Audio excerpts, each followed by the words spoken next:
Welcome back, everyone, to another deep dive. We've been spending a lot of time with Samuel Smiles lately. We have quite a journey. It really has been. His book, Self-Help. So insightful. We've talked about putting in the effort, mustering up courage. Even being smart with your finances. Oh, yeah.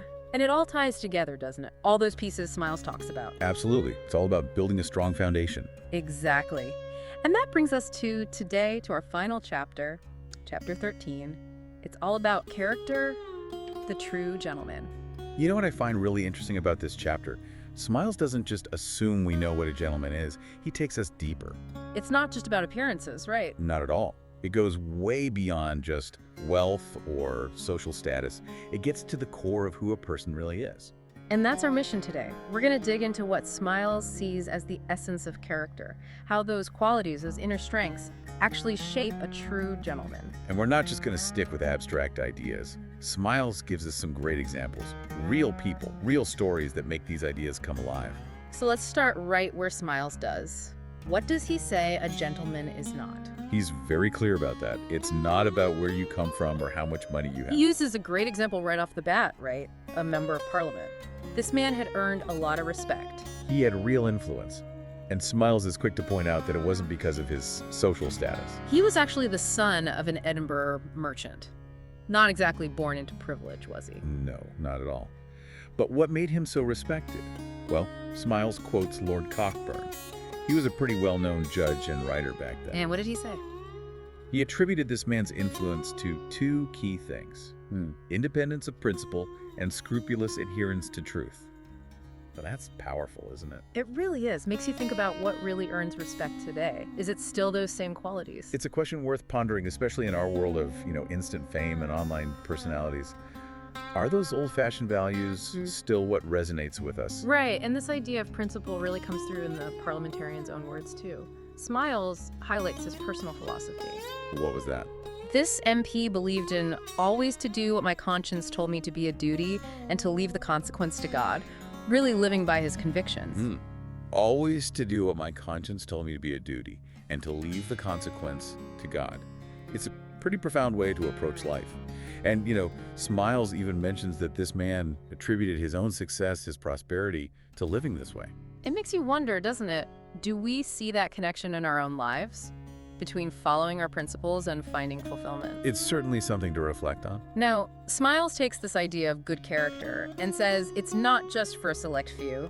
He says striving for it should be everyone's goal. He's pretty emphatic about that. He says, every man is bound to aim at the possession of a good character as one of the highest objects of life. Really putting it out there. And to back this up, he brings in Mr. Disraeli. Disraeli. Always a sharp mind. He was. And he believed in setting a high standard, even if it seems impossible to reach. Disraeli said that aiming high elevates our motives. It shapes how we approach everything. It's like setting a challenging goal. Even if you don't quite hit the mark perfectly, you're still likely to achieve more than if you aimed low. Exactly. It gives you a sense of direction, a moral compass, you could say. Right. So, we've talked about the benefits of good character, but Smiles doesn't shy away from the other side of the coin. What happens when it's lacking? He gets into some pretty strong words there. He talks about self-reproach, or the workings of what we call conscience, which is the inevitable doom of the guilty. There's a real sense of internal struggle there. It's not just about external consequences like getting caught or facing social disapproval. It's about what goes on inside a person. That inner voice, that conscience. Do you think we place enough emphasis on that today? That's a good question. Yeah. In our world, it seems like the focus is often on external validation, likes, followers, that sort of thing. True. But Smiles brings us back to that inner core. And then the big question, how do we build this good character? Well, he's a big believer in the power of habit. He even quotes the saying, man is a bundle of habits, and habit is second nature. It's about those patterns we create in our lives. And he brings in a few different voices to expand on this idea. He mentions Metastasio. Right, Metastasio was so convinced about the power of repetition. He went so far as to say, all is habit in mankind, even virtue itself. It challenges our assumptions, doesn't it? We might think of virtue as this innate quality, but he's saying it needs to be practiced, nurtured through consistent action. Like a muscle you exercise. And then Smiles brings in Butler. Butler's analogy. He pulls out a specific point. the habit of care in the formation of good habits. It's not just blindly doing things over and over. Butler's talking about being intentional, putting thought into the kind of person you want to become, choosing the right habits to cultivate. And that's valuable advice for anyone, isn't it? It's about taking ownership of our personal growth. And then Smiles throws us a bit of a curveball. He suggests that even happiness can become a habit. Really? I'm intrigued. How does he frame that? He brings in Dr. Johnson, who said, "The habit of looking at the best side of a thing is worth more to a man than 1,000 pounds a year." It's about cultivating a positive mindset. It's so relevant today, isn't it? Especially with social media constantly showing us these idealized versions of life.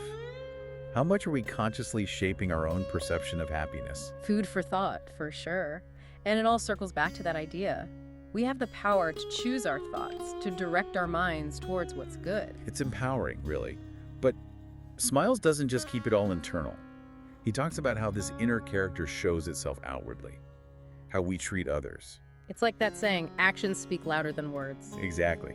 He says that the most marked tests of character is the manner in which we conduct ourselves towards others, how we behave, how we interact. And he talks about graceful behavior towards superiors, inferiors, and equals, being respectful no matter who you're dealing with. And it's not just about making others feel good. He says it brings pleasure to ourselves as well.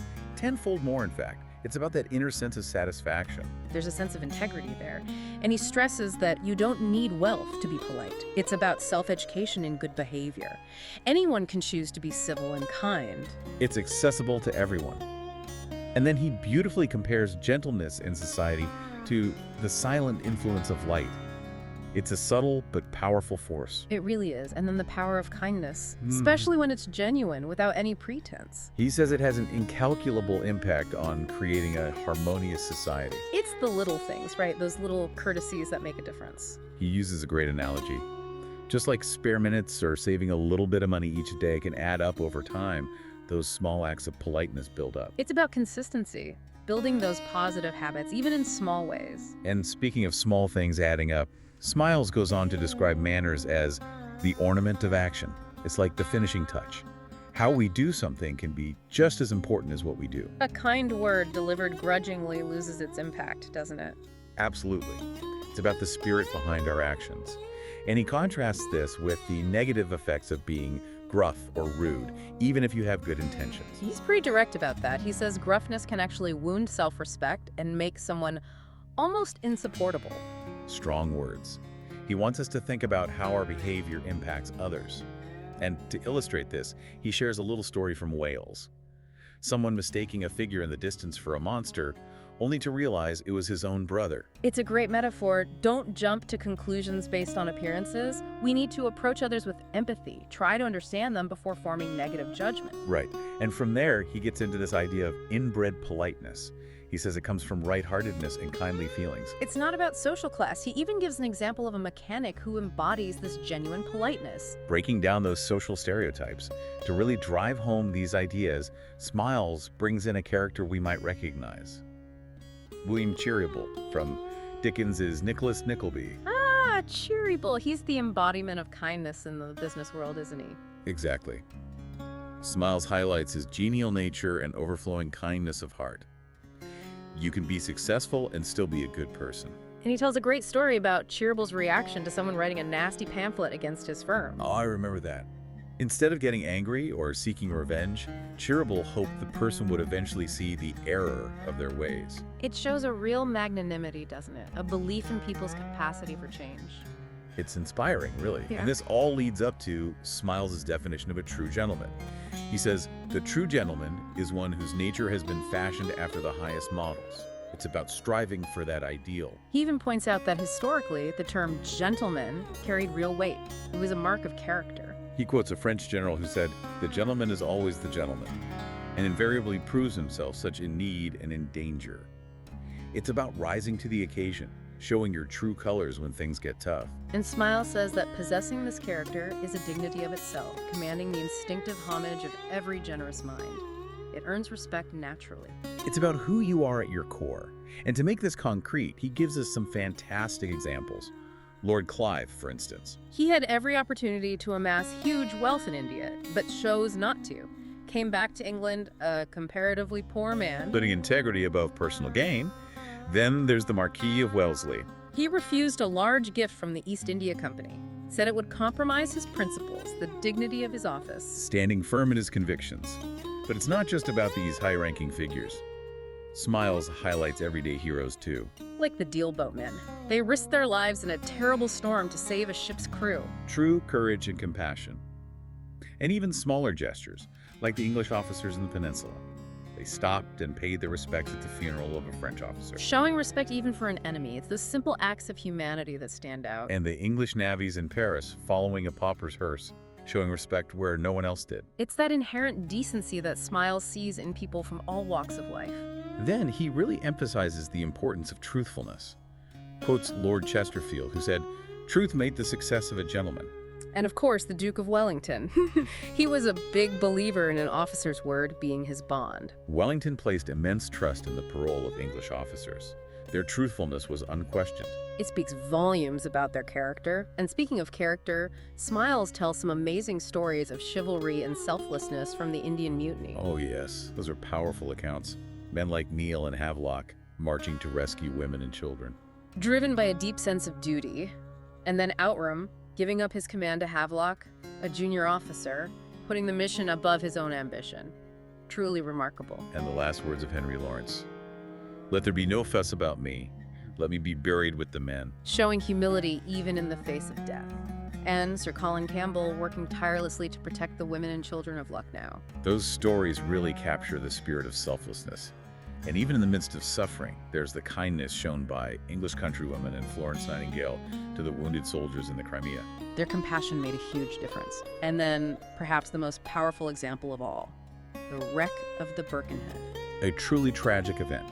But the conduct of those officers and men, standing calmly as women and children boarded the lifeboats. Sacrificing themselves with incredible discipline and courage. It's a testament to the strength of their character, facing death with such composure.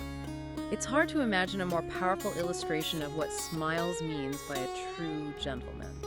So, as we close this chapter and indeed our journey through self-help, it seems appropriate to reflect on the book's core message.